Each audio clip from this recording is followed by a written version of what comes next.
Welcome to your YouTube channel exam topper. आज हम लोग पढ़ने वाले हैं क्लास 10th का पॉलिटिकल साइंस। ठीक है, आज हम लोग पढ़ने वाले हैं क्लास 10th का पॉलिटिकल साइंस। ओके, लोकतांत्रिक राजनीति। ओके, लोकतांत्रिक राजनीति में क्लास 10th में टोटल 5 चैप्टर है, जिनका हम आज शॉर्ट रिवीजन करने वाले हैं। फर्स्ट चैप्टर है लोकतंत्र में सत्ता की साझेदारी। उसके बाद सत्ता में साझेदारी कार्यप्रणाली, लोकतंत्र में प्रतिस्पर्धा एवं संघर्ष, लोकतंत्र की उपलब्धियां, और पांचवा है लोकतंत्र की चुनौतियां। तो अभी तक हमने देखा कि 5 चैप्टर है, लास्ट है हमारा लोकतंत्र की चुनौतियां। अब आगे हम शॉर्ट रिवीजन करने वाले हैं, इसमें ऑब्जेक्टिव सब्जेक्टिव सभी क्वेश्चनों को हम देखते चलेंगे। तो हम लोग आता है नेक्स्ट।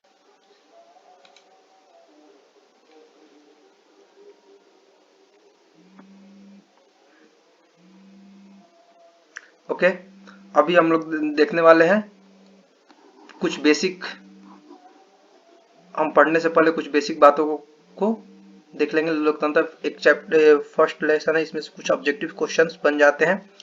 जैसे पहला है हमारा लोकतंत्र क्या है। ठीक है, तो लोकतंत्र क्या होता है? लोकतंत्र जनता के लिए जनता द्वारा शासित शासन है। और ये बात किसने कहा था? अब्राहम लिंकन ने। तो ये हमारा वीवीआई ऑब्जेक्टिव क्वेश्चन बन जाता है कि लोकतंत्र जनता के लिए जनता द्वारा शासित शासन है, किसने कहा था? तो हमारा हो जाता है अब्राहम लिंकन। ओके, ऑब्जेक्टिव ये वीवीआई क्वेश्चन में आपको डाल लेना है। उसके बाद लोकतंत्र कितने प्रकार के होते हैं? तो लोकतंत्र हमारे 2 प्रकार के होते हैं, एक प्रत्यक्ष लोकतंत्र होता है और एक अप्रत्यक्ष लोकतंत्र होता है। ठीक है, प्रत्यक्ष लोकतंत्र कहने का मतलब क्या है कि प्रत्यक्ष लोकतंत्र में अगर मान लीजिए कि प्रत्यक्ष लोकतंत्र सीधे तौर पर एक जगह इकट्ठे होकर शासन में लोग हिस्सेदारी बनते हैं, यह वही संभव है जहां की जनसंख्या कम होती है, जैसे स्विट्जरलैंड। ठीक है, तो यहाँ पे एक ऑब्जेक्टिव क्वेश्चन बन जाता है कि अभी के टाइम में प्रत्यक्ष चुनाव कहाँ होते हैं? तो याद रखना हमको स्विट्जरलैंड ऑब्जेक्टिव के लिए। ओके, तो प्रत्यक्ष करने का मतलब है कि जैसे देखिए मान लीजिए पहले के टाइम में क्या होता था कि गांव की या शहर की जनसंख्या कम होती थी तो एक लीडर खड़ा हो जाता था। ठीक है, और उसके बहुत सारे एक कहीं पे जहां पे उनका समूह होता था, पंचायत होता था, वह बहुत सारे लोग क्या होते थे? इकट्ठा हो जाते थे, और वो सभी लोग अपना हाथ को अप करके ऊपर करके और अपने लीडर को चुन लेते थे। तो वो क्या प्रत्यक्ष, यदि सामने से जो वोट हमको कर रहा है उसको हम देख पा रहे हैं। ठीक है, और अप्रत्यक्ष लोकतंत्र का मतलब क्या होता है कि लोग अपने प्रतिनिधि को चुनकर शासन व्यवस्था में हिस्सेदारी बनाते हैं। यानी जैसे अभी के टाइम में जो हमारा चुनाव होता है वो क्या है? प्रत्यक्ष लोकतंत्र है। अभी के टाइम अप्रत्यक्ष लोकतंत्र है, सॉरी। अभी के टाइम में जो चुनाव होता है हमारा, वो कौन सा लोकतंत्र है? अप्रत्यक्ष लोकतंत्र है। क्योंकि अभी के टाइम में हम क्या करते हैं कि अब पोलिंग बूथ पे जाते हैं और वहां पे हम सारे हमारे जो प्रतिनिधि होते हैं उनको हम अपने मन अनुसार चुन लेते हैं, और प्रतिनिधि भी नहीं जान पाते कि हमको किसने वोट किया और किसने नहीं किया। ओके, तो ये होता है हमारा अप्रत्यक्ष लोकतंत्र। तो अप्रत्यक्ष लोकतंत्र का मतलब समझ में आ गया कि लोग अपने प्रतिनिधि को क्या करते हैं? चुनकर शासन व्यवस्था में हिस्सेदार बनाते हैं। तो याद रखना यहाँ पे ऑब्जेक्टिव एक क्वेश्चन बन जाता है हमारा कि स्विट्जरलैंड प्रत्यक्ष लोकतंत्र वाला पहला देश अभी के टाइम में कौन सा देश है? तो स्विट्जरलैंड हो गया। और ये ऑब्जेक्टिव क्वेश्चन वीवीआई में है दोनों, कि लोकतंत्र जनता के लिए और जनता द्वारा शासित शासन है, किसने कहा था? तो अब्राहम लिंकन। ये हमें अच्छे से याद होना चाहिए। ठीक है, तो सही बच्चे नोट भी कर लेंगे और लिख भी लेंगे। ओके, नेक्स्ट हम देखते हैं इसके बाद।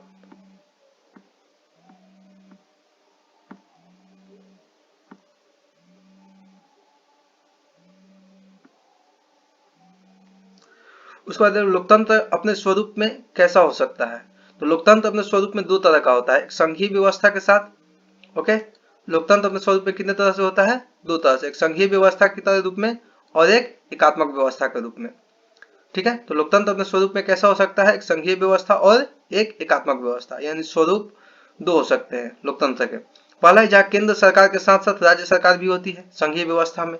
जैसे हमारे यहाँ जो भारत है, इस यहाँ पे अगर पूछ दिया कि भारत में कौन सी व्यवस्था है, लोकतंत्र के कैसा स्वरूप है, तो हम उसको क्या बोलेंगे? संघीय व्यवस्था है। क्योंकि यहाँ पे केंद्र सरकार और राज्य सरकार दोनों क्या करती है? केंद्र सरकार हो गई और हमारी राज्य सरकार हो गई, दोनों मिलकर काम करती है। ठीक है, और एकात्मक व्यवस्था जहाँ पे देश के लिए सिर्फ एक ही सरकार हो, यानी वहां पे राज्य के लिए मुख्यमंत्री या और कोई नहीं हो, वहां का जो जितना भी फैसला होगा वो सब कौन करेगा, एक ही इंसान, या आप बोल सकते हैं कि एक ही संस्था, जैसे केंद्र सरकार हो गया, राज्य सरकार, ठीक है। तो देश के लिए एक ही व्यवस्था जहाँ पे होती है, वहां पे पूरे देश के लिए जो फैसला करता है उसे हम बोलते हैं एकात्मक व्यवस्था। और जहाँ पे मतलब बहुत सारे लोग मिलकर फैसला करते हैं तो उसको हम बोलते हैं संघीय व्यवस्था। तो हमारे लिए ऑब्जेक्टिव में यहाँ पे क्वेश्चन बन सकता है कि संघीय व्यवस्था किसे कहते हैं, तो वैसी व्यवस्था जिसमें जिसमें केंद्र सरकार और राज्य सरकार दोनों मिलकर क्या करे, मदद करे और सहयोग करे, साथ साथ काम करती है, उसे हम कहते हैं संघीय व्यवस्था। और जहाँ पे देश के लिए सिर्फ एक ही सरकार होती है उसे हम कहते हैं एकात्मक व्यवस्था। तो अगर हम ऐसे पूछते हैं कि ऑब्जेक्टिव में भारत में कौन सी व्यवस्था है, तो हम क्या करेंगे, उसमें होगा हम ऑब्जेक्टिव क्वेश्चन में संघीय व्यवस्था। तो हमको याद करना है कि संघीय व्यवस्था और एकात्मक व्यवस्था दो तरह के लोकतंत्र के स्वरूप हो सकते हैं। ओके, तो ऑब्जेक्टिव में डाल लेना हमको कि भारत में, क्वेश्चन ऑब्जेक्टिव के लिए, कि भारत में किस प्रकार की व्यवस्था है। तो हमारा उत्तर क्या होगा इसका, संघीय व्यवस्था। ओके, डाल देना हमको। इसके बाद आते हैं भारत संघात्मक व्यवस्था में कौन कौन सी सरकारें होती है, यानी भारत एक संघीय व्यवस्था है, तो यहाँ पे फिक्स है कि यहाँ पे कई सरकारें होंगी, ठीक है।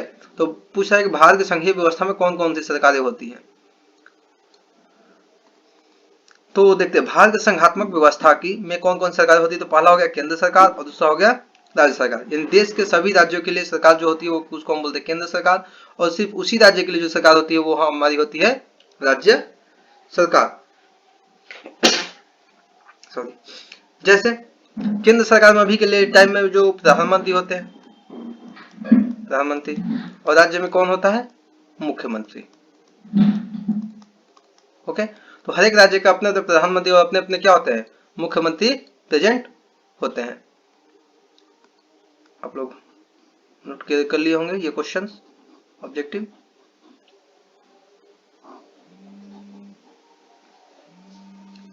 अब उसके बाद देखते हैं हम लोग प्रधानमंत्री और मुख्यमंत्री दो होते हैं, एक संघीय व्यवस्था में, एक और एक राजकीय व्यवस्था में।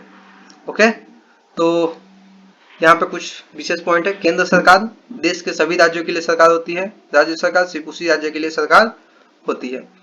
सत्ता के विकेंद्रीकरण, यहाँ पे क्वेश्चन बन सकता है कि सत्ता के विकेंद्रीकरण के तहत स्थानीय स्वशासन स्थानीय स्तर पर स्थानीय लोगों द्वारा चलाई जाने वाली सरकार होती है। यानी यहाँ पे एक क्वेश्चन हमारा बन सकता है कि सत्ता के विकेंद्रीकरण के तहत, यानी सत्ता का विकेंद्रीकरण किसे कहते हैं। तो सत्ता के विकेंद्रीकरण के तहत स्थानीय स्वशासन स्थानीय स्तर पर स्थानीय लोगों द्वारा चलाई जाने वाली सरकार होती है। यानी सिंपल कहने का मतलब है कि सत्ता का विकेंद्रीकरण हम किसे कह सकते हैं। तो इसमें बोल सकते हैं हम कि स्थानीय स्वशासन और स्थानीय स्तर पर, जैसे मान लीजिए गांव है, गांव का ही कोई लोग हो उसमें शासन के लिए और उसी स्तर पे काम करे और वहां के अस्थायी लोग हो, उसे हम क्या कहते हैं, सत्ता के विकेंद्रीकरण के तहत चलाई जाने वाली सरकार बोलते हैं। यानी अगर पूछा जाए कि सत्ता के विकेंद्रीकरण तहत चलाई जाने वाली सरकार कौन सी होती है, तो उसमें हम बोलेंगे कि स्थानीय स्वशासन स्थानीय स्तर पर स्थानीय लोगों द्वारा जो सरकार चलाई जाती है उसे हम क्या कहते हैं, सत्ता के विकेंद्रीकरण के तहत चलाई जाने वाली सरकार हम कहते हैं। ओके, तो यहाँ पे हमको थोड़ा सा याद रखना है कि केंद्र सरकार कौन होते हैं, राज्य सरकार कौन है, और ये एक संघीय व्यवस्था है। ये दोनों भारत में संघीय व्यवस्था होती है सत्ता के विकेंद्रीकरण के तहत स्थानीय स्वशासन के रूप में स्थानीय स्तर पर स्थानीय लोगों द्वारा चलाई जाने वाली सरकार होती है। ओके, तो नेक्स्ट इसके आगे हम देख लेते हैं।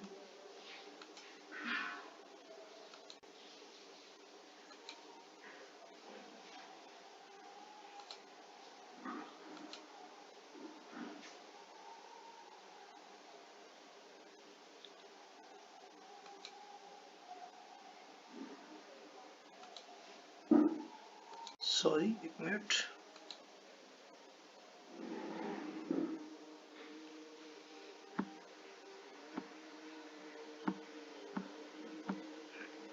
अब यहाँ पे कुछ इंपॉर्टेंट पॉइंट हम देख लेते हैं। ओके, यहाँ से ऑब्जेक्टिव क्वेश्चन भी बन सकते हैं और सब्जेक्टिव क्वेश्चन हमें बन सकते हैं, जैसे केंद्र और राज्य सरकार के अंग। तो केंद्र और राज्य सरकार के 3 अंग होते हैं, एक विधायिका होता है और एक कार्यपालिका होता है और एक न्यायपालिका होता है।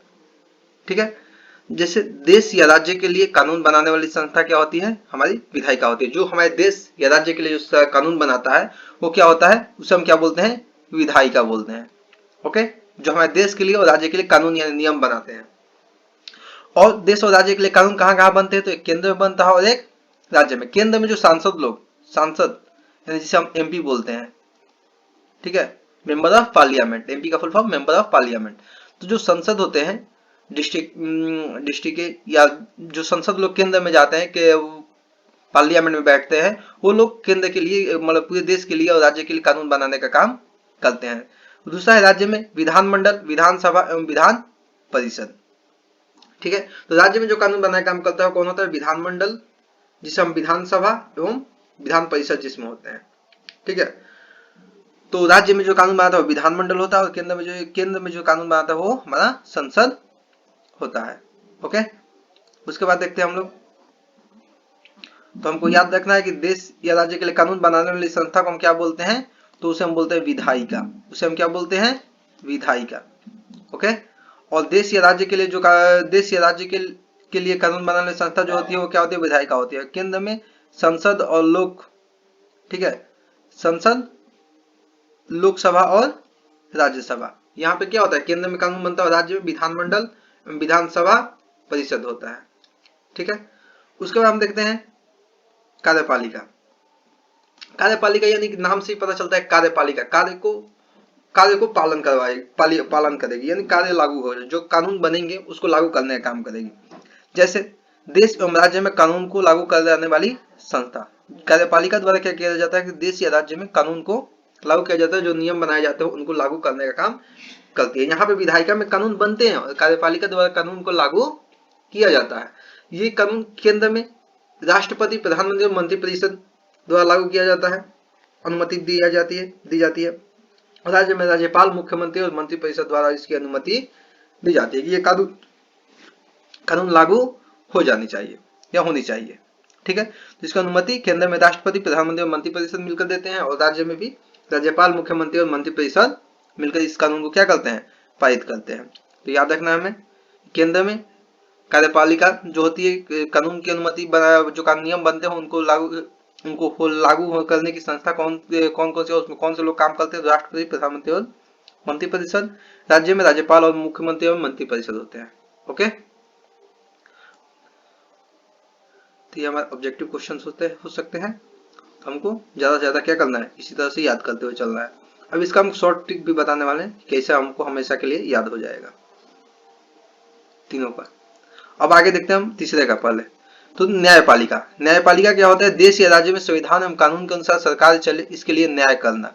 ठीक है, यानी देश या राज्य में जो कानून चलना चाहिए सरकार के अनुसार, जो कानून बन गए, विधायिका ने कानून बना दिया, कार्यपालिका ने कानून को लागू कर दिया। अब न्यायपालिका का काम क्या है कि जो उस कानून को पालन नहीं करेगा उसको उस कानून के अनुसार न्याय देना, यानी जो अन्याय किया है उसको न्याय देना, या जो अन्याय कर रहा है उस कानून के तहत उनको दंड भी दिया जा सकता है इसके द्वारा, न्यायपालिका के द्वारा। तो न्यायपालिका यानी भारत में न्यायपालिका कहाँ से, उच्चतम न्यायालय जो जिसको बोलते हैं हम लोग, तो दिल्ली है। और बिहार में उच्च न्यायालय कहाँ है, तो पटना में है। तो यहाँ पे ऑब्जेक्टिव ये दोनों क्वेश्चन कर लेना ऑब्जेक्टिव में कि उच्चतम न्यायालय, ठीक है, उच्चतम न्यायालय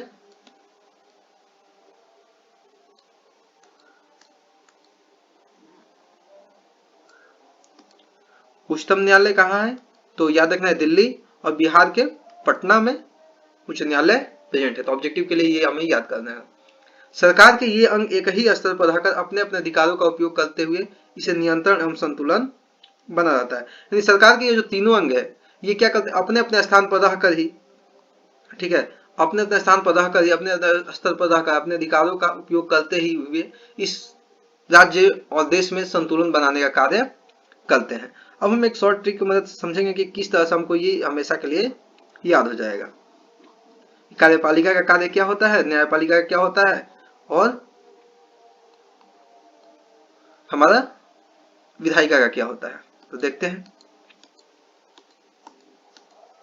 जैसे मान लीजिए कोई बच्चा है, ठीक है, ये कोई बच्चा है सोहन, ठीक है। इसके पापा कहीं दूर रहते हैं बाहर, ओके, फादर है इसके, और घर पे इसके मम्मी, ओके, और इसका एक बड़ा भाई रहता है, घर पे रहते हैं तीनों लोग। अब ये सोहन बहुत बदमाशी करता है, बहुत बदतमीज है, ठीक है, बहुत ज्यादा क्या करता है, बदमाशी करता है, ओके। तो सोहन को बदमाशी बहुत ज्यादा करता है, जिसको इसके पापा ने बोला मम्मी से कि सोहन को क्या कर देना है कि शाम को 6 बजे के बाद इसको घर से बाहर नहीं जाने देना है। यानी जो पापा हो गए वो कौन हो गया, हमारी यहाँ पे विधायिका, ठीक है। पापा क्या हो गए, विधायिका। अब विधायिका ने क्या किया, इन्होंने, पापा ने कानून तो बना दिया, नियम बना दिया, किसके लिए, सोहन के लिए, यानी जो देश के लोग हैं उनके लिए, देश और राज्य में से जो कानून चलाते हैं उनको, जो सिटीजन होते हैं उनके लिए कानून बन गया। एक तरह से पापा जो है वो कानून बना दिए सोहन के लिए, मम्मी से बोले कि क्या करना है, इस कानून को इस पे लागू कर देना है। ये मम्मी जो हो गई हमारी क्या हो गई, कार्यपालिका हो गई, ठीक है। कार्यपालिका के साथ मम्मी क्या करेगी, इस सोहन को बोलेगी कि तुमको ये काम, ये नियम तुम्हारे ऊपर लागू हुआ है, अब तुम्हें 6 बजे के बाद घर से बाहर नहीं जाना है इसे, ठीक है। लेकिन फिर भी ये सोहन क्या करता है कि 6 बजे के बाद घर से बाहर चला जाता है, ये कोई भी नियम को मानता नहीं है, जो पापा ने नियम बनाया उसके द्वारा, या मम्मी जो नियम इनको इसको समझाई उसके भी नियम को ये पालन नहीं करता है। तब इसको अब दंड देना है, क्योंकि ये नियम को तो पालन कर नहीं रहा है किसी का, दोनों नियम को, जो पापा बनाए वो मम्मी बोली वो भी नहीं कर रहा। तो ये इसका भाई जो है अब इसको क्या करेगा, ये डंडा लेकर पड़ जाएगा, इसके पीछे डंडा लेकर इसको खूब मारेगा, या दंड देगा, एक तरह से बोल सकते हैं कि तुम्हें के नहीं जाना है आज से, अगले दिन से। तो ये एक तरह से इसको दंड देगा, यानी वो हमारा जो भाई हो जाएगा वो कौन हो जाएगा, न्यायपालिका। तो फादर जो पिता हुए वो विधायिका, कानून बना दिए। कानून को लागू किसने किया, कानून को बताया किसने कि ये कानून तुम्हारे ऊपर लागू हो गया, मम्मी, मदर जो हमारी कार्यपालिका, और न्यायपालिका ब्रदर, जो सही तरीके से काम नहीं करने पर हमारे साथ क्या करेगा, हमें दंड देगा, या हमारे साथ अगर सही से काम करेंगे तो हमारे न्याय दिलाएगा, ओके। तो विधायिका, कार्यपालिका और न्यायपालिका, इस तरह से हम क्या कर सकते हैं, फादर, मदर और ब्रदर से याद कर सकते हैं। और जो सोहन है वो देश या राज्य के लोग हो जाते हैं, ठीक है, या कोई भी जितने भी देश में रहते हैं जो भी लोग, वो सारे इसमें आ जाएंगे। यहाँ तक नेता वगैरह, जो मंत्री, नेता, सब जो ऑफिसर सब है, सबको अपने कानून के तहत ही वर्क करना होता है, ठीक है। तो सोहन की जगह सभी आ जाएंगे, लेकिन फादर, मदर और ब्रदर की जगह पे, फादर की जगह विधायिका हो जाएगी, मदर की जगह पे कार्यपालिका, और ब्रदर की जगह पे हमारा न्यायपालिका हो जाएगा, ठीक है। और ये हर एक स्तर पे ये तीनों जो है अपने अपने स्तर पर आकर अपने अपने कानून के तहत ये काम करेंगे, ओके। तो कुछ बेसिक बातें थी जो हमारे चैप्टर स्टार्टिंग से पहले कुछ जाननी इंपॉर्टेंट थी। इसके बाद आगे देखते हैं हम लोग।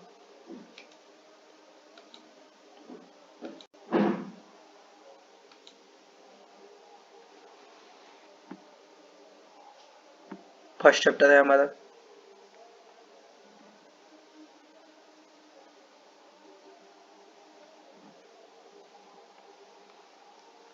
ओके। लोकतंत्र में सत्ता की साझेदारी। लोकतंत्र में सत्ता साझेदारी, साझेदारी का मतलब क्या होता है कि बहुत सारे लोग, कोई भी साझेदारी का मतलब होता है बहुत सारे साझ, जिसको बोलते हैं हम लोग कंबाइन करके, कि बहुत सारे कोई भी काम करते हैं जिसमें बहुत सारे लोग इन्वॉल्व है। तो लोकतंत्र में जो भी है इसमें भी शासन, सत्ता यानी शासन में बहुत सारे लोगों की साझेदारी होती है, बहुत सारे लोग इसमें इन्वॉल्व होते हैं। तो सबसे पहला क्वेश्चन यहाँ हमारा क्या है, लोकतंत्र क्या है, ठीक है। लोकतंत्र क्या है, या तो लोकतंत्र पहले से जानते हैं कि जनता का, जनता के लिए, जनता द्वारा शासित शासन होता है, जिसे हम क्या बोलते हैं, लोकतंत्र बोलते हैं, ठीक है। जिसमें लोग अपने प्रतिनिधि को चुनकर अपने पे शासन करने के लिए चुने जाते हैं। अब यहाँ पे सबसे पहला क्वेश्चन बना है कि क्या है, तो क्या है लोकतंत्र में सत्ता की साझेदारी से पूछा है कि लोकतंत्र में सत्ता की साझेदारी क्या है, किसे कहते हैं। तो लोकतंत्र जनता का शासन है, वहां सत्ता यानी शासन की शक्ति किसी एक व्यक्ति या समूह के हाथों में नहीं रहती है। शासन की शक्ति का बंटवारा सत्ता में अधिक से अधिक लोगों की साझेदारी सुनिश्चित करता है। इन सत्ता की साझेदारी कहने का मतलब कि लोकतंत्र जो है हमारा, वो किसी एक इंसान के हाथों में नहीं रहता है। लोकतंत्र जो है वो जनता का, जनता जो शासन यानी सत्ता जो शक्ति है वो किसी एक इंसान के हाथों में नहीं रहती है, वो बहुत सारे लोगों के हाथों में रहती है। यानी अकेले कोई ये नहीं कर सकता है कि इस काम को हम इस नियम को बना दे और अकेले हम लागू कर दे सभी लोगों पर, तो ये इम्पॉसिबल हो जाता है, ये काम कोई कर नहीं सकता है। इसी को हम बोलते हैं लोकतंत्र में सत्ता की साझेदारी। तो याद रखना हमें कि लोकतंत्र में सत्ता की साझेदारी किसे कहते हैं, तो जो बहुत सारे लोगों के किसी एक हाथ में शक्ति का निहित न होना, किसी देश की शक्ति का, किसी देश की चलाने वाली शक्ति किसी एक इंसान के हाथों में न हो, वो अलग अलग पदों पर या अलग अलग बोल सकते भागों में बटी हुई हो, उसे हम क्या कहते हैं, सत्ता की साझेदारी कहते हैं। साझेदारी मतलब बहुत सारे लोगों लोकतंत्र में, ठीक है, उसे हम क्या कहते हैं, शासन में बहुत सारे लोगों का इन्वॉल्व होना और किसी एक इंसान के पास शक्ति का न होना, ये क्या कहलाता है, लोकतंत्र में सत्ता की साझेदारी कहते हैं। अब यह क्यों जरूरी है, लोकतंत्र में सत्ता की साझेदारी जो है वो क्यों जरूरी है, ये भी समझने वाली बात है कि लोकतंत्र में सत्ता की साझेदारी जरूरी क्यों है। तो क्यों जरूरी है लोकतंत्र में सत्ता की साझेदारी और ये क्यों महत्वपूर्ण है, सब्जेक्टिव क्वेश्चन बन सकता है हमारा। तो फर्स्ट ऑफ ऑल हमें बनता है शासन व्यवस्था में, ये देखते हैं आगे थोड़ा सा ऊपर करके,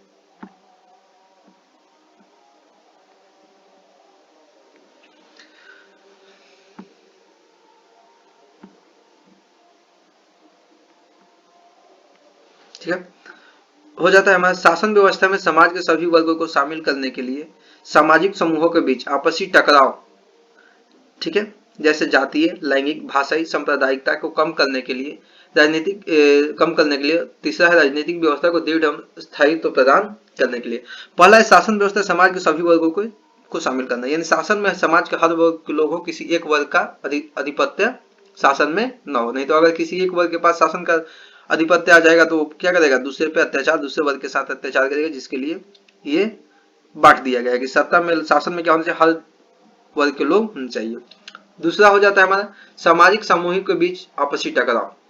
समाज में बहुत सारे लोग होते हैं, जैसे जातीय, कई लोग जाति पे रहते हैं, लैंगिक यानी स्त्रीलिंग पुल्लिंग जो होता है, भाषाई भाषा के आधार पे, सांप्रदायिकता अपने संप्रदाय के आधार पे, बहुत सारे लोग क्या करते हैं, हमेशा झगड़ा करते रहते हैं, तो उनके बीच में आपसी टकराव ना हो, जिसके लिए क्या किया जाता है कि लोकतंत्र में सत्ता की साझेदारी दी जाती है। सभी जाति, धर्म, लिंग, भाषा के आधार पे क्या क्या सभी को इन्वॉल्व किया जाता है, इनको सभी को शामिल किया जाता है।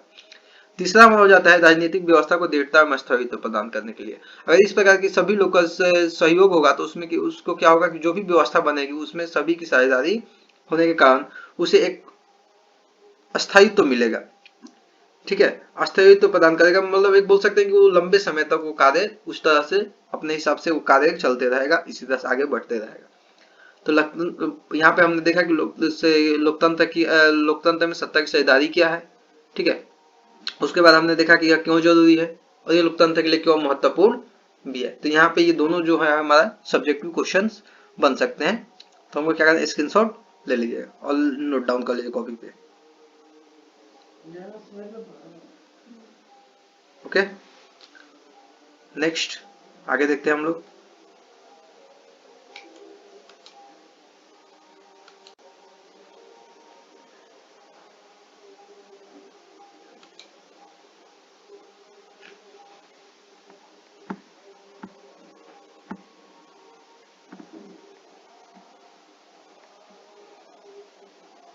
अब यहाँ पे देखते हैं हम लोग सत्ता की साझेदारी के रूप दिया है। यहाँ पे सत्ता की साझेदारी के रूप, सत्ता की साझेदारी कितने रूप में होती है, तो 5 रूप में। पहला है राजनीतिक दल के रूप में, यानी बहुत सारे अलग अलग समूह के, अलग अलग जाति के, अलग अलग धर्म के राजनीतिक दल होते हैं, ठीक है, सत्ता में।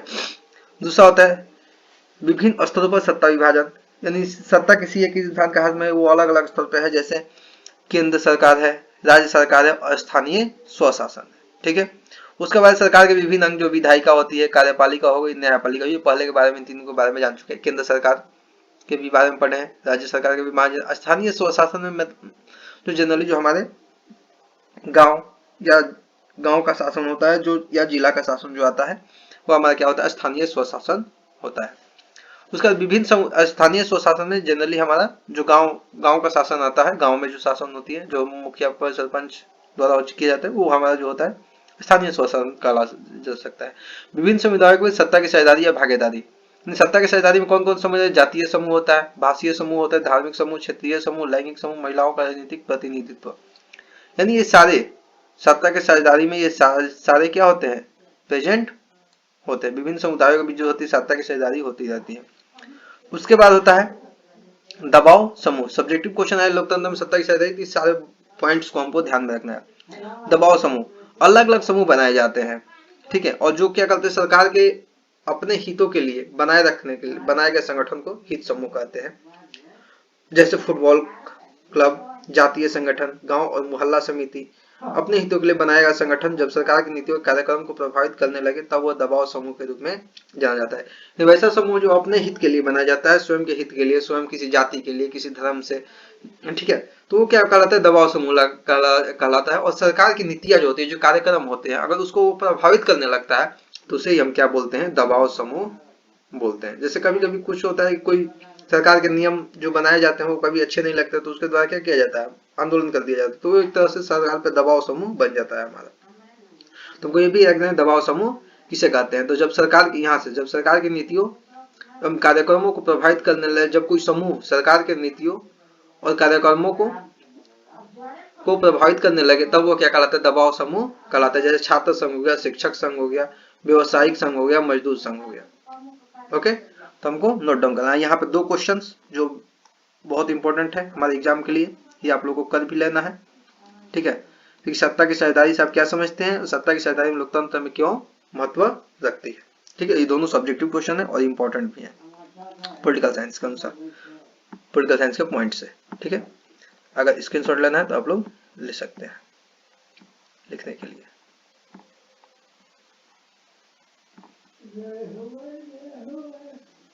ओके,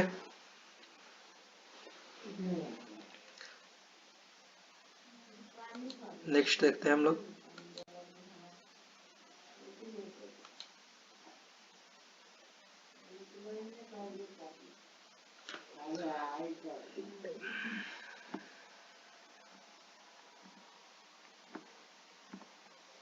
अब आता है हमारा लेसन 2, ठीक है, अध्याय 2।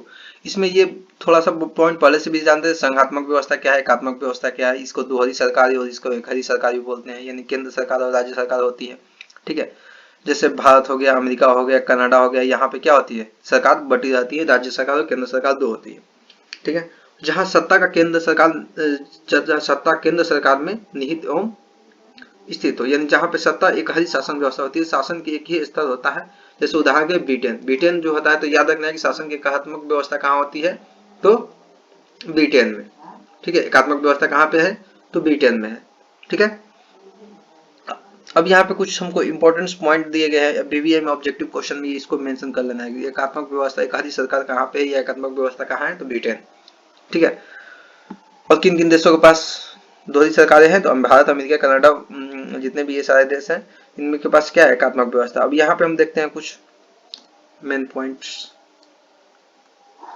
कुछ इन सभी बातों को हम पहले से भी पढ़ चुके हैं।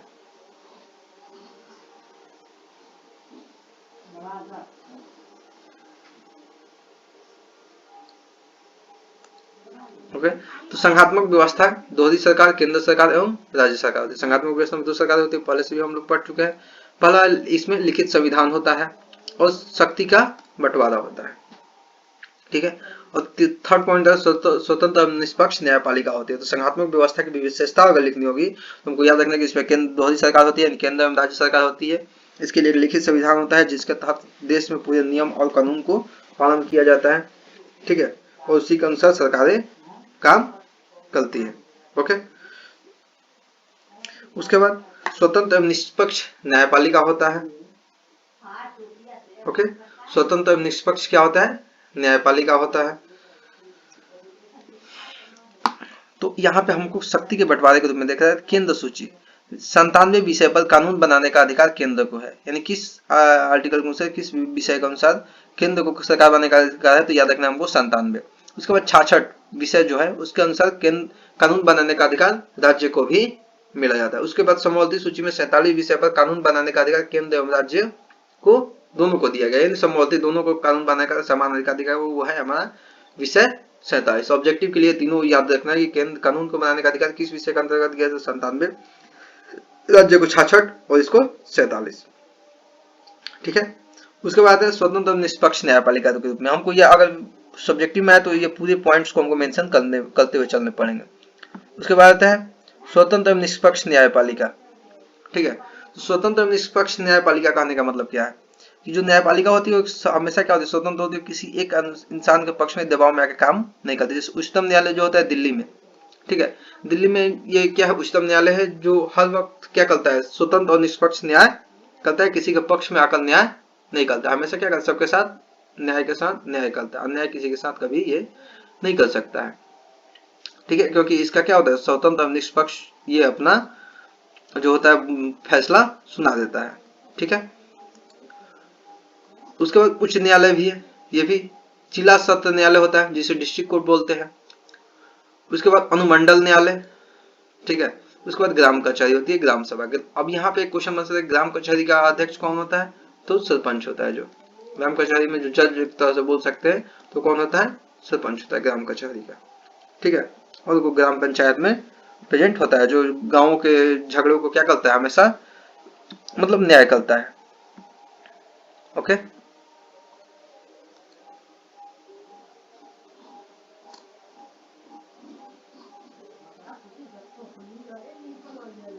तो लोग पढ़ते समय स्क्रीनशॉट लेते जाइएगा, वीडियो को पॉज करके लिखते रहेंगे। ठीक है,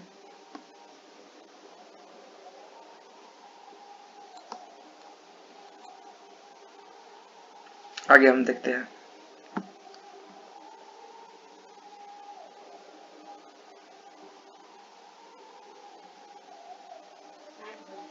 अब आते हैं स्थानीय स्वशासन पंचायती राज व्यवस्था, नगरीय और नगरीय व्यवस्था में।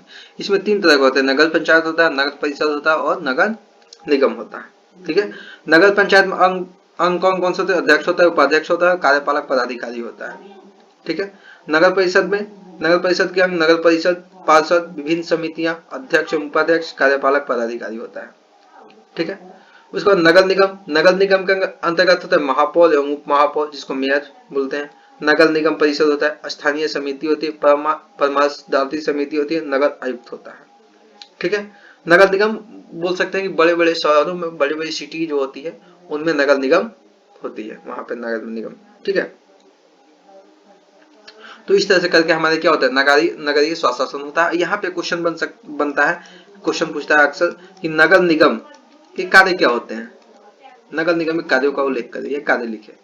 नगर निगम क्या करता है, नगर निगम का जनरली कार्य होता है कि जो भी शहर में, मान लीजिए जैसे मुंबई हो गई, तो मुंबई में क्या होगा, नगर निगम होगा, तो वहां पे जितने भी कार्य होंगे, विकास के कार्य, जो भी सड़क, मतलब अधिकतर बोल सकते हैं नली वगैरह जो भी बनता है, या जो भी वहां पे कुछ कार्य होंगे बहुत सारे, वो सब हम नगर निगम ही कार्य कराता है। जितने विकास के कार्य होते हैं, जैसे गांव में मुखिया कराते हैं, उस तरह से जितने भी कार्य जो मुखिया कराते हैं, उस तरह से वो सारे कार्य को कौन करता है, नगर निगम करता है। तो हमें याद रखना है नगर निगम के कार्य क्या होते हैं, ये हमेशा ऑब्जेक्टिव क्वेश्चन में दे देता है, ये सब्जेक्टिव में देता है। सो इसके आगे हम देखते हैं, स्क्रीनशॉट ले लीजिएगा इसका, और याद रखना है कि नगर निगम कार्य कौन सा है, ये इंपॉर्टेंट क्वेश्चन है हमारे लिए।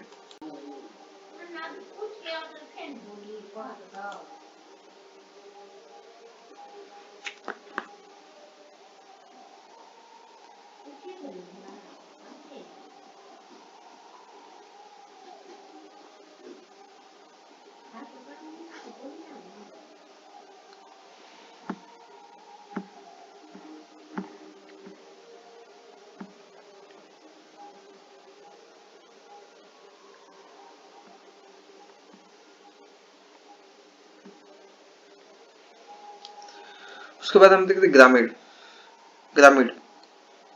ओके, ग्रामीण में क्या होता है, ग्राम पंचायत होता है, पंचायत समिति होती है, जिला परिषद होते हैं। ग्राम पंचायत के अंग में कौन सा होता है, ग्राम सभा होता है, मुखिया होते हैं, ग्राम कचहरी होता है, ग्राम रक्षा दल होता है और ग्राम पंचायत सचिव होता है। पंचायत समिति का अंग कौन सा होता है, प्रमुख होता है, उप प्रमुख होते हैं, पंचायत समिति के सदस्य होते हैं और प्रखंड विकास पदाधिकारी होते हैं। ठीक है, उसके बाद जिला परिषद में अध्यक्ष, उपाध्यक्ष, समितियां और विकास आयुक्त होते हैं। ठीक है, इसके बाद है स्थानीय स्वशासन।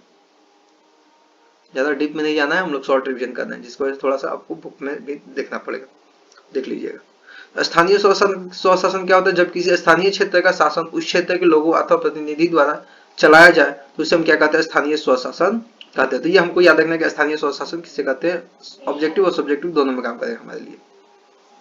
ठीक है, बस रिमेम्बर कर लेना है कि जब किसी स्थानीय क्षेत्र का शासन उस क्षेत्र के लोगों द्वारा अथवा प्रतिनिधियों द्वारा चलाया जाए उसे हम क्या कहते हैं, स्थानीय स्वशासन कहते हैं। जैसे मुखिया सरपंच जो शासन चलाते हैं वो हमारे क्षेत्र के ही होते हैं, जिसको वजह से हम उन्हें क्या बोलते हैं, स्थानीय स्वशासन बोलते हैं।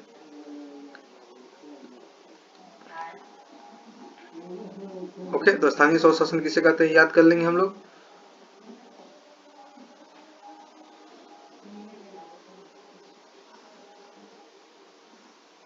उसके बाद हमें ग्रामीण निकाय, स्क्रीनशॉट ले लेना है।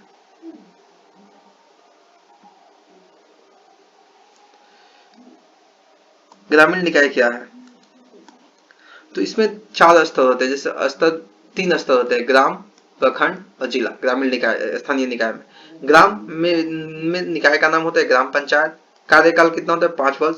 और इसका प्रधान कौन होता है, मुखिया।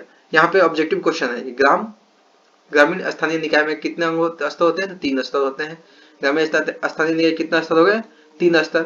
ग्राम स्तर में निकाय का नाम क्या होता है, तो ग्राम पंचायत होता है ऑब्जेक्टिव के लिए। इसका कार्यकाल कितना, 5 साल। और इसका प्रधान कौन होता है, मुखिया, प्रधान या प्रमुख। तो प्रखंड के निकाय का नाम क्या होता है, पंचायत समिति। इसका कार्यकाल कितना होता है, 5 वर्ष। और इसका प्रधान कौन होता है, प्रमुख होता है। जिला के लिए जिला परिषद निकाय का नाम है। इसका भी कार्यकाल कितना है, 5 वर्ष। और इसके प्रधान कौन होते हैं, जिला परिषद का अध्यक्ष होते हैं। ठीक है, ग्रामीण स्थानीय निकाय। उसके बाद आता है शहरी स्थानीय निकाय। ये हमको स्क्रीनशॉट ले लीजिए, ऑब्जेक्टिव में वर्क करेगा। ऑब्जेक्टिव इसमें डाल देना है सारे को।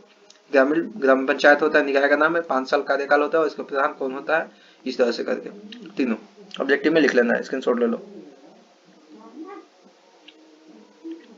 इसके बाद स्थानीय शहरी निकाय के लिए, ठीक है। तो शहरी स्थानीय निकाय क्या होता है, तो इसमें कितना स्तर होता है, इसमें भी 3 स्तर, कस्बा, छोटा शहर और बड़े शहर।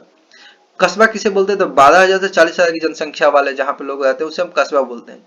40,000 से 2 लाख बीच में जहां की जनसंख्या होती है छोटा शहर है।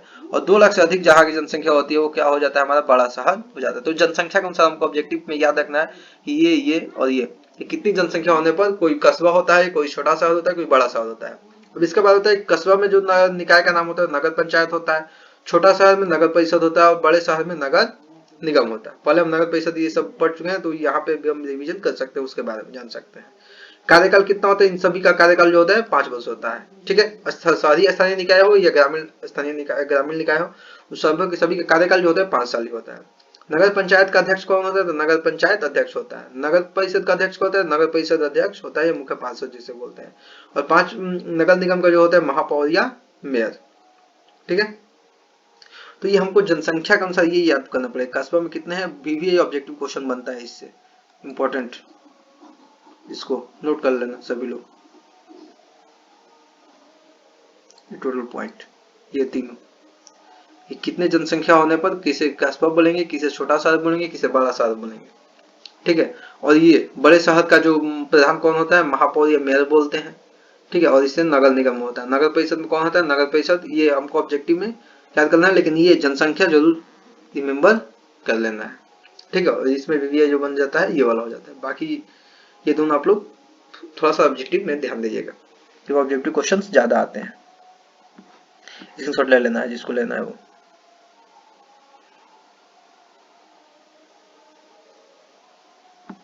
नेक्स्ट देखते हैं हम लोग। अब स्थानीय निकाय के आय के स्रोत, यानी स्थानीय निकाय का जो इनकम होता है वो कैसे कार्य करते हैं, स्रोत एवं कार्य क्या होते हैं। तो आय का स्रोत होता है केंद्र राज्य सरकार द्वारा प्राप्त अंशदान या अनुदान एवं विभिन्न प्रकार के कर, जैसे जल कर, रोशनी कर, पथ कर, मनोरंजन कर, वाहन कर, आवास कर। वो क्या होता है, स्थानीय निकाय के आय का स्रोत होते हैं। और केंद्र सरकार के द्वारा जो भी पैसा आता है वो क्या है, अंशदान जो आता है। विभिन्न प्रकार के जो कर होते हैं वो स्थानीय निकाय के आय के स्रोत हो जाते हैं। तो याद रखना है। कार्य क्या होते हैं, तो निकाय के लिए योजना में वार्षिक बजट तैयार करना, कृषि, शिक्षा, पशुपालन, स्वास्थ्य, सामाजिक कल्याण, विकास, सड़क निर्माण, रोशनी प्रबंध, कर का निर्धारण करना। ये किसका कार्य होता है, स्थानीय निकाय का कार्य होता है। और इसका स्रोत क्या है, तो केंद्र और राज्य सरकार से मिलने वाला अनुदान या अंशदान, और जो अलग अलग जगहों पर जो कर लगाए जाते हैं वो सारे क्या है, ये आय के स्रोत हो जाते हैं। ओके, इसके बाद आता है कार्य। ठीक है, कार्य के लिए योजना में वार्षिक बजट तैयार करना होता है। कृषि, शिक्षा, पशुपालन, स्वास्थ्य एवं सामाजिक कल्याण का विकास हो जाता है। ओके, यहाँ पे कुछ इंपॉर्टेंट पॉइंट नोट करने हैं हमें। उसमें आ जाता है कि शहरी स्थानीय निकाय, ग्रामीण स्थानीय निकाय के क्षेत्र अलग अलग हैं, लेकिन उनके अधिकार एवं कार्य एक जैसे हैं, सिर्फ प्रधानों के नाम अलग अलग होते हैं। शहरी स्थानीय निकाय और ग्रामीण स्थानीय निकाय में ज्यादा का अंतर नहीं है, बस इनके क्या है, क्षेत्र अलग अलग हो जाते हैं, लेकिन इनका अधिकार एवं कार्य दोनों का क्या होता है, सेम होता है। दोनों कार्य और अधिकार क्या होते हैं, एक जैसे होते हैं। स्क्रीनशॉट ले लेना है और हमें याद भी कर लेना है।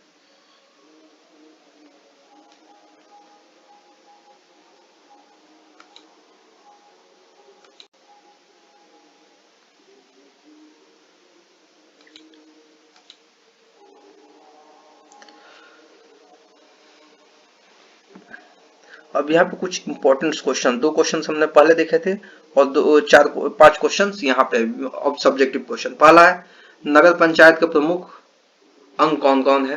दूसरा है नगर निगम के प्रमुख कार्यों का वर्णन करिए। नगर निगम कार्य पहले ही बता चुके हैं कि वीवीए क्वेश्चन में। ग्राम पंचायत के कार्य एवं शक्तियों का वर्णन। ग्राम पंचायत जो होता है वो कार्य क्या करता है और शक्तियों का वर्णन करो, उसकी शक्ति क्या होती है। जिला परिषद के 3 कार्य लिखना है आपको, और संघात्मक व्यवस्था सरकार से क्या समझते हैं।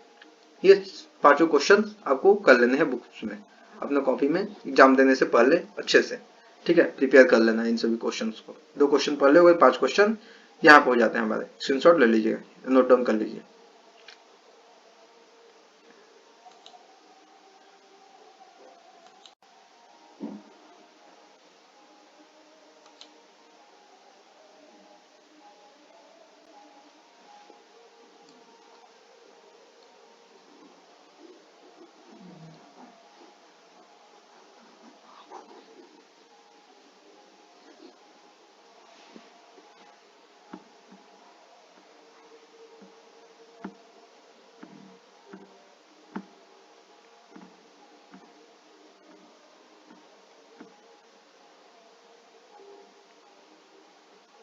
अब हम लोग आ गए अपने लेसन 3,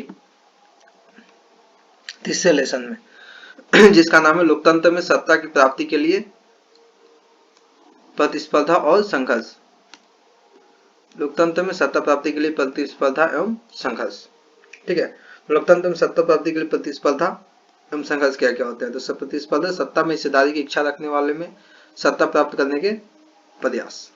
प्रतिस्पर्धा क्या होती है कि सभी जो भी सत्ता में हिस्सेदारी लेना चाहते हैं, जो भी सत्ता शासन करना चाहते हैं, उनका क्या होता है कि हमेशा सत्ता प्राप्त करने का प्रयास होता है। तो वो लोकतंत्र में हमारी प्रतिस्पर्धा हमेशा बनी जाती है पार्टियों के बीच में, लोगों के बीच में, कि हम जाके सत्ता पे अपना शासन करें, लोगों के ऊपर शासन करें। तो हमेशा वो लोगों में आपसी प्रतिस्पर्धा, एक तरह से बोल सकते हैं कंपटीशन बना रहता है। प्रतिस्पर्धा का मतलब सिंपल कंपटीशन होता है। उसके बाद प्रतिस्पर्धा कैसी होती है, ठीक है, किस प्रकार की प्रतिस्पर्धा होती है, तो आइए देखते हैं प्रतिस्पर्धा किस प्रकार की होती है। प्रतिस्पर्धा कैसी होती है, तो शासन या सरकार के किसी प्रकार चले एवं शासन में लोगों की भागीदारी कैसे हो, इस विषय में एक जैसी सोच एवं विचारधारा रखने वाले समूह को राजनीतिक दल कहते हैं। यहाँ पे देखिए राजनीतिक दल किसे कहते हैं, तो शासन या सरकार, ठीक है, किस प्रकार चले एवं शासन में लोगों की भागीदारी कैसे हो, इस विषय में एक जैसी सोच एवं विचारधारा रखने वाले समूह को हम क्या कहते हैं, राजनीतिक दल कहते हैं। ये राजनीतिक दल अपने सोच एवं विचारधारा को उत्तम बताने के लिए क्रम में सत्ता को प्राप्त करने का प्रयास करते हैं। यानी हमारे पास बोल सकते हैं अलग अलग पार्टियां जो होती है, राजनीति करने वाले पार्टियां जो अपने अपनी विचारधारा, अलग अलग विचारधारा से चलती हैं, अपनी अपनी सोच के अनुसार चलती हैं, तो वो अपनी अपनी सोच को क्या करती है, सही बताती है और जिसके अनुसार सत्ता प्राप्त करने की कोशिश करती रहती है। तो उसी हम क्या कहते हैं, राजनीतिक दलों की प्रतिस्पर्धा कहते हैं। शासन में प्रतिस्पर्धा, लोकतंत्र में प्रतिस्पर्धा कहते हैं। यानी 2-3 पार्टियां हो गए, वो किसी का कुछ विचार होता है, किसी का कुछ विचार होता है, यानी अलग अलग विचार दोनों के पास होते हैं। जैसे कोई कहता है कि ये काम करना अच्छा होगा, ये काम होनी चाहिए देश में, और कोई बोलता है कि नहीं ये काम गलत होगा, तो उसी को हम क्या बोलते हैं, और अपनी विचारधारा को लोगों के सामने रखते हैं, जिसके कारण लोग इम्प्रेस होते हैं, बोल सकते हैं कि प्रभावित होते हैं, और किसी एक पार्टी को जिसके से ज्यादा प्रभावित हो जाते हैं उसको सत्ता में ला देते हैं। तो इसी हम क्या करते हैं, प्रतिस्पर्धा कैसी होती है? तो प्रतिस्पर्धा इसी प्रकार की होती है कि अपने विचारधारा को रखना और अपने शासन को, सत्ता को प्राप्त करने का प्रयास, उसी को हम बोलते हैं प्रतिस्पर्धा। अब यहाँ पे आता है राजनीतिक दल कौन से कार्य करते हैं। राजनीतिक दल कार्य क्या करते हैं, ठीक है। राजनीतिक दल का कार्य क्या होता है आखिर?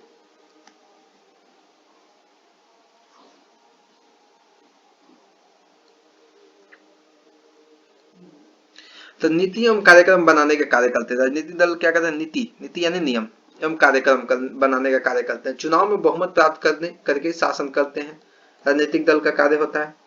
याद रखना, राजनीतिक दल कौन कौन से कार्य होते हैं? तो न्याय एवं कार्यक्रम बनाने का कार्य करते हैं, चुनाव में बहुमत प्राप्त करके शासन करने का कार्य करते हैं। इसके बाद तीसरा हो जाता है हमारा,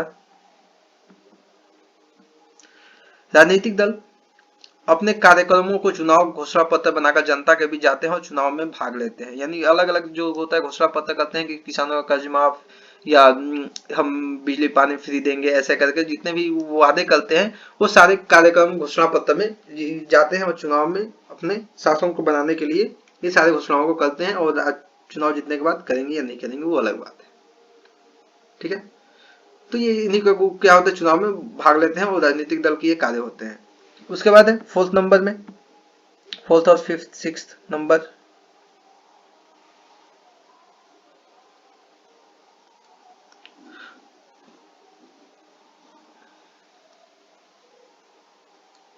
चुनाव में अलग अलग राजनीतिक दल अपने विचारों से जनता को विकल्प देते हैं और जनमत का निर्माण करते हैं। यानी चुनाव में जो होता है अलग अलग अपने विचारों को रखते हैं और उसके अनुसार अपने तरफ जनता के ज्यादा से ज्यादा लोगों को अपनी तरफ करते हैं और जिसके कारण एक जनमत निर्माण करते हैं।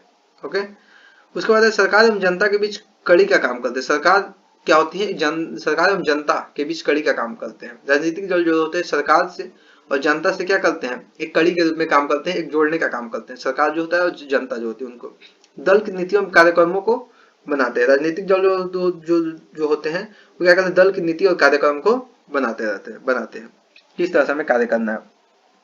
उसके बाद है आपदा के समय अर्थात भूकंप एवं बाढ़ के समय जनता के साथ सहयोग करते हैं राजनीतिक दल, ठीक है। राजनीतिक दल का क्या होता है कि जब कोई आपदा आ जाए, कोई प्राकृतिक आपदा या मानवीय जनित आपदा हो, तो इस टाइम क्या करे वो समय जनता के साथ सहयोग करने का काम करती है। तो हमको ये सारे पॉइंट्स हमको क्लियर होने चाहिए। तो स्क्रीनशॉट बारी बारी से लेते जाएंगे। यहाँ पे 4 पॉइंट्स के स्क्रीनशॉट लीजिए पहले।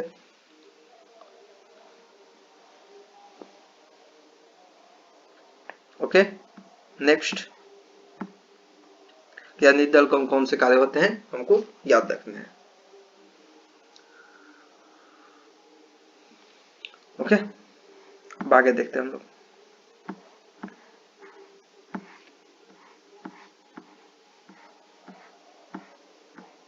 संघर्ष, संघर्ष किसे कहते हैं? समूह अथवा संगठन बनाकर मांगों के लिए एकजुट होकर आंदोलन करना क्या कहलाता है? संघर्ष कहलाता है। यानी अलग अलग समूह बनाकर, दबाव समूह जैसे होते हैं, या संगठन बनाकर अपने मांगों के लिए, अपनी जो भी इच्छाएं होती है, जो भी उनका मतलब इच्छा नहीं बोल सकते हैं, जो भी सही मांग होती है कोई कानून के तहत या किसी नियम के तहत, तो उसी को हम क्या बोलते हैं? संघर्ष बोलते हैं। यानी लोकतंत्र के साथ संघर्ष। अब ये संघर्ष, पहला संघर्ष जो होता है, यहाँ सब्जेक्टिव क्वेश्चन हमें मिलेंगे।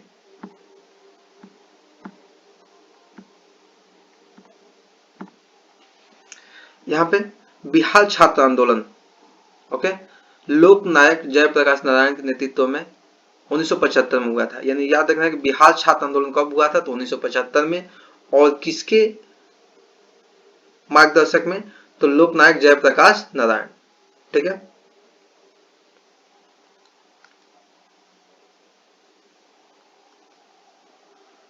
कौन हो गए? लोक नारायण जयप्रकाश नारायण। इनके मार्गदर्शन में क्या चला था? नेतृत्व चला था। तो ये दो ऑब्जेक्टिव क्वेश्चन हमारे यहाँ पे इंपॉर्टेंट है। संपूर्ण क्रांति इसका प्रमुख नारा था।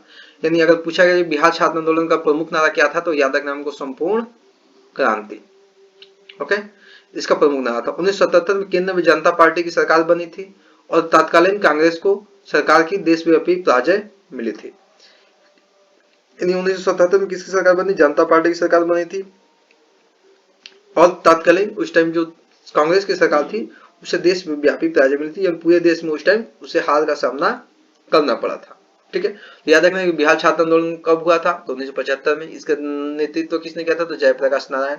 इसे क्या कहते हैं, तो ये किस नाम से जाना जाता है, तो इसका प्रमुख नारा क्या था, तो संपूर्ण क्रांति। और इस टाइम केंद्र में किसकी सरकार बनी थी, तो जनता पार्टी की। और इस टाइम किसकी सरकार गिर गई थी, तो तत्कालीन कांग्रेस की सरकार क्या होगी, देशव्यापी पराजय मिली थी, पूरे देश में उसको पराजय का सामना करना पड़ा। तो यहाँ पे सारे ऑब्जेक्टिव क्वेश्चन जो अभी बताए हम सभी को क्या करना है, लिख लेना है।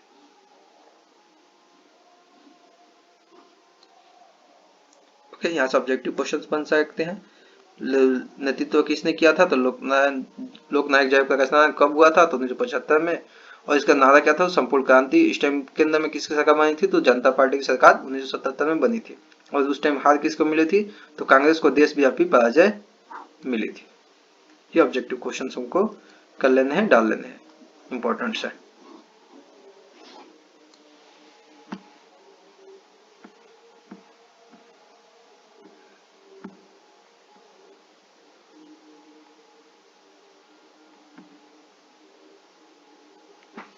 अब इसके बाद महिलाओं द्वारा चलाया गया आंदोलन। महिलाओं द्वारा भी बहुत सारे आंदोलन चलाए गए हैं, जिसे पहला है चिपको आंदोलन प्रमुख। और ये आंदोलन, इसको हम याद करना है कि 1900 के दशक में उत्तराखंड की महिलाओं द्वारा पेड़ों की रक्षा करने के लिए आंदोलन किया गया था। यानी चिपको आंदोलन कब हुआ था, तो 1970 में के दशक में। कहाँ हुआ था, तो उत्तराखंड में। तो किसने किया था, तो महिलाओं ने। ऑब्जेक्टिव क्वेश्चन होता है। और किस लिए किया था, तो पेड़ों की रक्षा के लिए, जिसमें पेड़ों को चिपक कर अपने विरोध का प्रदर्शन किया। इस आंदोलन का परिणाम हुआ 15 वर्षों तक हिमालय क्षेत्र में पेड़ों की कटाई पर रोक लगी। और इस आंदोलन का परिणाम क्या हुआ, 15 वर्षों तक हिमालय के क्षेत्रों में पेड़ों की कटाई पर रोक लग गई थी। तो ये था हमारा चिपको आंदोलन का सच। तो चिपको आंदोलन कब कब के दशक में हुआ था, तो 1970 में। कहाँ पे हुआ था, उत्तराखंड में। महिलाओं द्वारा किया गया था पेड़ों की रक्षा के लिए, ठीक है। और इसमें 15 वर्ष तक रोक लग गई थी। उसके बाद है ताड़ी विद्रोह। इसको लिख लेना है आप लोग, ऑब्जेक्टिव में डाल लीजिए सारे क्वेश्चन जो अभी बताया हमको, सर्कल किया गया है देखकर। यदि किसके द्वारा चलाया गया था, तो याद रखना महिलाओं के द्वारा चिपको आंदोलन चलाया गया था। और इसके जो नेतृत्व किसने किया था, तो इसके नेतृत्व कौन थे, सुंदरलाल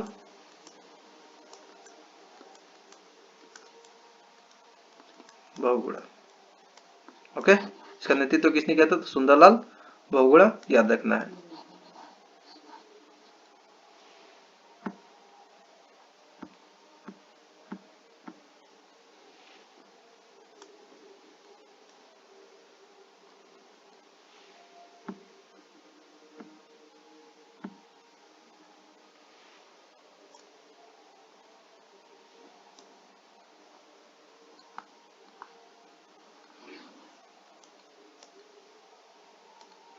ताड़ी विरोधी आंदोलन आंध्र प्रदेश के नौलौर जिले के दुबलगंटा गांव में ताड़ी की बिक्री के बंद करने के आंदोलन महिलाओं द्वारा चलाया गया था। यानी ताड़ी विरोधी आंदोलन कहाँ हुआ था, तो आंध्र प्रदेश में।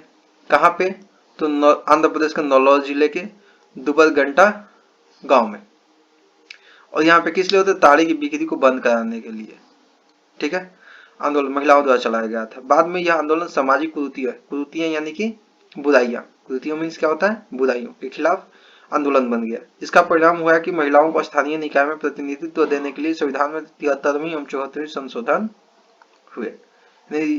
इसके लिए स्थानीय निकाय के प्रतिनिधित्व में महिलाओं को स्थान देने के लिए कौन से संविधान में संशोधन थे, 73वीं एवं 74वीं संशोधन हुए थे। यहाँ पे जितने भी अभी कॉज किए गए हैं, ये सारे क्या है, हमारे इंपॉर्टेंट ऑब्जेक्टिव क्वेश्चंस बन जाते हैं।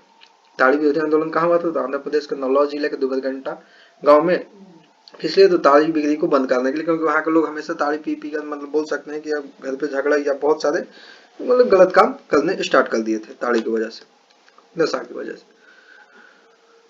और ये धीरे धीरे एक सामाजिक कुरीतियों के खिलाफ भी आंदोलन बन गया था। और इसके लिए महिलाओं को भागीदारी दी गई स्थानीय स्वशासन में। और ये संविधान में संशोधन के 73वीं 74वीं संशोधन हुआ था हमारे संविधान में, ठीक है। तो इसको स्क्रीनशॉट ले लेना है। इसका आगे देखते हैं हम लोग।